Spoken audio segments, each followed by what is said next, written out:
오늘 본문은 셋째 화에 대해서 말씀을 하고 있습니다. 첫째 화는 다섯 번째 천사가 나팔을 불고 일어난 화를 말하고 있습니다. 그 내용은 무저갱에서 나온 황충이 5달 동안 하나님의 인을 맞지 않은 사람들을 고통을 준 것입니다. 두 번째 화는 6번째 천사가 나팔을 불고 나온 화입니다. 유브라데에서 네 천사가 풀려나서 인간의 3분의 1을 죽인 화를 말합니다. 그리고 이제 세 번째 화가 7째 천사가 나팔을 불 때에 시작되었습니다. 먼저 하늘에서 큰 음성이 있었습니다. 그러면서 우리 주와 그의 그리스도의 나라가 되어 그가 세세토록 왕노릇 하시리로다 라고 음성이 들렸습니다. 하나님의 나라가 시작된다라는 것이죠. 우리 주와 그의 그리스도의 나라가 되어 세상 나라가 온전히 하나님의 나라로 변화되고 통치되게 된다는 것이죠. 그리고 그가 세세토록 영원토록 왕노릇 하실 것이다, 이렇게 말씀합니다. 하나님의 나라가 이제 온전하게 실현되는 때가 되는 것이죠. 이것은 마지막 심판을 말하고 있습니다. 그때에 16절에 이 소리를 들은 하늘에 있는 24장로가 있었습니다. 모두 다 자기의 보좌가 있었는데 그들이 앉아있다가 이 소리를 들을 때에 어떻게 합니까? 엎드려 얼굴을 땅에 대고 하나님께 경배하였다라고 말합니다. 그러니까 하나님 앞에서 의자에 앉을 정도로 높임을 받은 24장로입니다. 그러니까 예전에 왕 앞에서는 누구도 앉을 수가 없었습니다. 왕 외에는 앉을 수가 없는데 하나님 앞에 각자의 자리가 있어서 그 자리에 앞에 앉을 수 있는 장로들이니까 굉장히 존귀하게 여김을 받는 자들이죠. 근데 이들이 어떻게 합니까? 하나님의 말씀을 들을 때에 땅에 엎드립니다. 그리고 얼굴을 땅에다 대고 하나님께 경배합니다. 그러니까 가장 낮은 자의 모습으로 그들이 하나님을 경배합니다. 그러니까 이것은 생각을 해보면 이들이 하나님 앞에 이렇게 존귀하게 높임을 받는 이유가 무엇인지를 우리에게 보여주고 있습니다. 무엇이냐면 그 어떤 누구보다도 하나님 앞에 겸손한 자라는 것이죠. 그렇기 때문에 하나님 앞에서 존귀하게 여김을 받는다라는 것이죠. 우리가 하나님 앞에서 늘 잊지 말고 가져야 될 모습이 바로 이 24장로의 모습이라고 생각합니다. 하나님 앞에서 높여주셔서 존귀하게 여김을 받을 수 있지만 그러나 하나님 앞에 늘 겸손하고 늘 하나님 앞에 엎드릴 수 있는 그런 우리가 되기를 주님의 이름으로 부탁드립니다. 24장로들은 하나님의 말씀을 들을 때에 엎드려 경배합니다. 그리고 그들이 말합니다.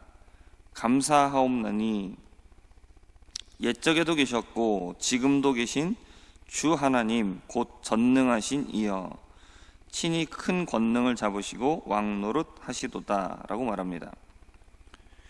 하나님은 예전에도 계셨고 그리고 지금도 계신 분입니다. 그리고 여기에 나와 있지 않지만 앞으로도 영원토록 계실 분이시죠. 그 하나님께서 친히 권능을 잡으시고 왕노릇 하신다라고 말합니다. 그러니까 하나님의 통치가 직접적으로 있게 됐다라는 것입니다. 이전에는 하나님께서 사람들을 통하여서 또는 왕을 세워서 대리 통치를 하신 거죠. 인간들에게 하나님께서 세상을 맡기셨습니다. 아담과 하와에게도 마찬가지로 세상의 모든 것을 맡기셨죠. 사람들에게 맡겼을 때에 어떻게 되었습니까? 사람들이 하나님의 뜻대로 겸손하게 나라를 다스리고 세상을 다스리지 못했습니다. 하나님의 기대와는 다르게 오히려 반대가 되어서 자기가 왕이 되려고 하였습니다.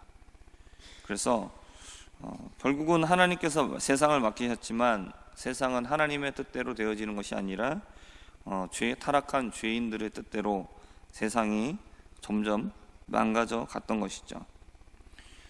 그래서 오늘 말씀에도 보면 18절 마지막에 또 땅을 망하게 하는 자들을 멸망시키실 때로소이다. 그러니까 땅을 망하게 하는 자들입니다. 그러니까 인간들은 결국은 땅을 세우고 하나님의 뜻대로 통치하는 자들이 된 것이 아니라 땅을 망하게 하는 자들이 되었습니다. 이스라엘 백성들이 가나안에 들어가게 되었을 때에 하나님께서 가나안을 주신 이유가 있습니다.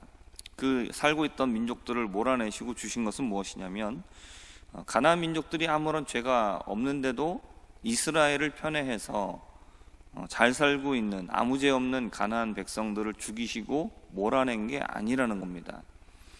하나님께서 애굽에서 430년 동안 이스라엘 백성들을 있게 하셨던 이유는 다른 이유도 있지만, 그들의 가나안 땅에 살고 있는 7민족의 그들의 죄가 차기까지, 그러니까 하나님께서 그들을 죽이시고 그들을 그 땅에서 몰아내셔야 될 정당한 사유가 될 때까지, 그것은 그들의 죄악이 관영할 때까지 기다리신 겁니다.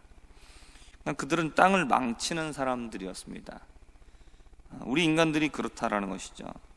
하나님께서 땅을 다스릴 수 있는 권세를 주셨는데 땅을 망하게 하는 자들이 되어서 결국 죄가 계속해서 쌓이게 되었다라는 것이죠.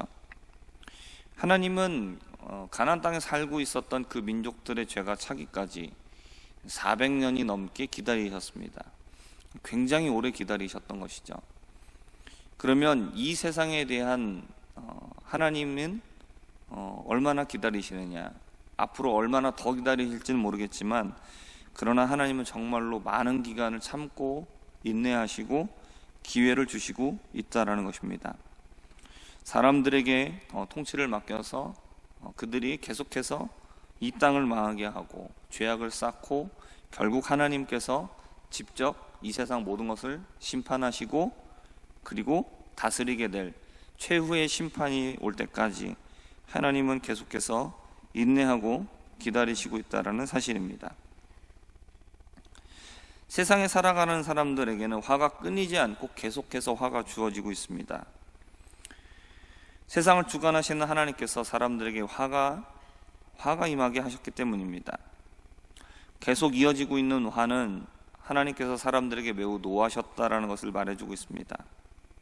왜 그렇게 하나님은 계속해서 진노하시고 있습니까? 지금 우리가 세상 어디를 봐도 전쟁과 기근과 모든 악하고 안 좋은 일들이 끊이지를 않습니다. 우리 사회를 봐도 그렇습니다. 우리 사회를 봐도 기사에 다 안 나와서 그렇지, 그것보다도 수많은 일들이 일어나고 있습니다.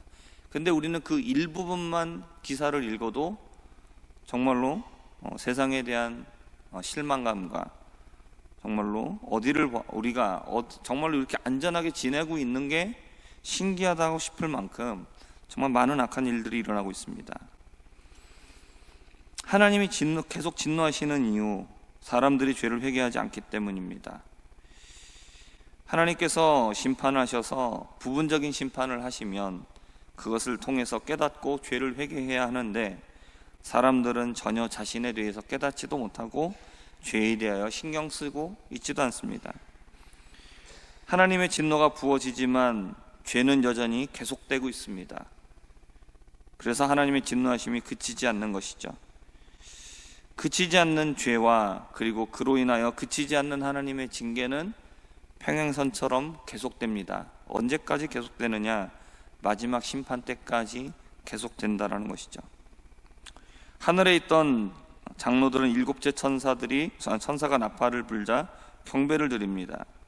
그 이유는 이제 하나님의 통치가 온전히 이루어지는 하나님의 나라가 영원히 임하게 되었기 때문입니다.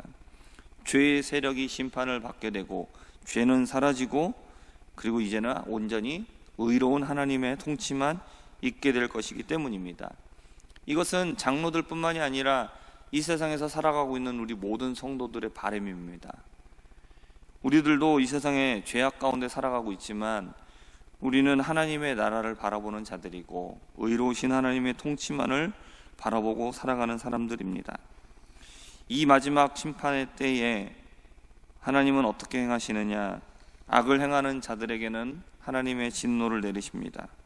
그리고 이 땅에서 주님의 말씀을 따르며 살아간, 주를 경외하며 살아간 사람들에게는 상을 허락해 주신다라는 겁니다.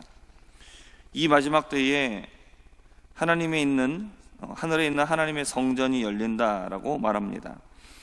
그리고 성전 안에 하나님의 언약궤가 보이고, 그리고 번개와 음성들과 우레와 지진과 큰 우박이 있을 것이다 라고 말하고 있습니다. 언약궤는 하나님의 임재를 상징합니다. 근데 구약 시대에 보면 이 언약궤가 언제부턴가 사라지게 됩니다. 가장 유력한 시기는 주전 586년 바벨론 침공을 생각하고 있습니다. 존재하고 있었던 언약궤가 사라진 것은 하나님의 임재와 통치가 이 땅 가운데서는 매우 불안정하다라는 것입니다. 그리고 하나님께서 직접 통치하신 게 아니라 대리 통치를 하셨기 때문에 그 통치자들에 의해서 하나님의 임재가 왔다 갔다 했다는 것이죠. 그러니까 하나님의 통치가 온전히 임하기도 하고 그렇지도 못했다는 것입니다. 하나님께서 대리 통치를 맡겼을 때는 순종해서 하나님의 뜻대로 잘 다스리는 왕도 있었습니다. 다윗이 대표적인 인물이었습니다. 하지만 그렇지 못한 왕들이 대부분이었습니다. 결국 사람을 대리 통치자로 세운 것은 성공하지 못했습니다. 그런데 하나님의 나라가 임하게 될 때에 무엇이 보였습니까? 사라졌던 언약궤가 보입니다. 하나님의 임재와 통치를 상징하고 있습니다. 이것이 이제 성전 가운데 다시 나타나게 된 것이죠. 사라졌던 언약궤가 어디로 나타났습니까? 하늘의 성전에 나타났습니다. 이것은 하나님의 통치가 임한다라는 것입니다. 이것은 영원한 하나님의 통치를 말합니다. 사람들을 통해서 했었던 대리 통치는 실패했습니다. 그러나 하나님이 직접 다스리시는 통치는 절대로 실패하지 않게 될 것입니다.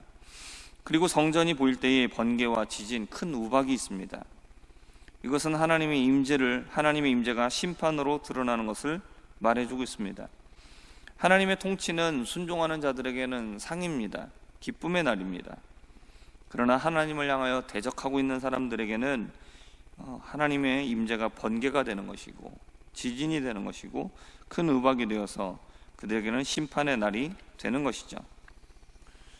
성도들은 화가 임한다고 해서 두려워하거나 동요할 이유가 없습니다. 세상은 언젠가는 종말을 맞이하게 될 것입니다. 근데 자꾸 사람들은 언제 그러한 종말이 올 것이냐, 자꾸 여기에 대해서 관심이 있습니다. 그러나 하나님의 말씀을 경외하고 순종하는 사람들에게는 언제 종말이 찾아온다고 해서 두려워할 이유가 전혀 없는 겁니다. 법을 잘 지키는 사람은 갑자기 경찰이 찾아와도 전혀 놀랄 일이 없습니다. 어제 말씀을 준비하다가 잠깐 영상을 보게 되었는데 경찰이 한 운전자를 검문을 했습니다. 다른 이유가 아니라 그냥 번호판이 말소가 됐는가, 그것 때문에 간단한 일이었고, 그리고 조회를 해봤는데 아무런 문제가 없었습니다. 그런데 검문을 받던 사람이 자기 차에서 뛰어나오더니 갑자기 뛰어나가기 시작한 거예요. 도망간 겁니다. 경찰이 쫓아가서 잡았어요. 왜 도망갔냐, 너 별 문제 없었는데. 근데 봤더니 결국은 마약을 한 겁니다. 도둑이 재발절인 것처럼 검문을 받으니까 가만히 있었으면 아무 일도 없었을 건데 경찰 보고 놀라가지고 제풀에 도망간 겁니다. 마치 이와 같다는 것이죠. 우리가 하나님의 뜻대로 살면 경찰이 불심 검문을 해도 전혀 두려워할 이유가 없는 겁니다. 그러나 죄인들은 어떻게 됩니까?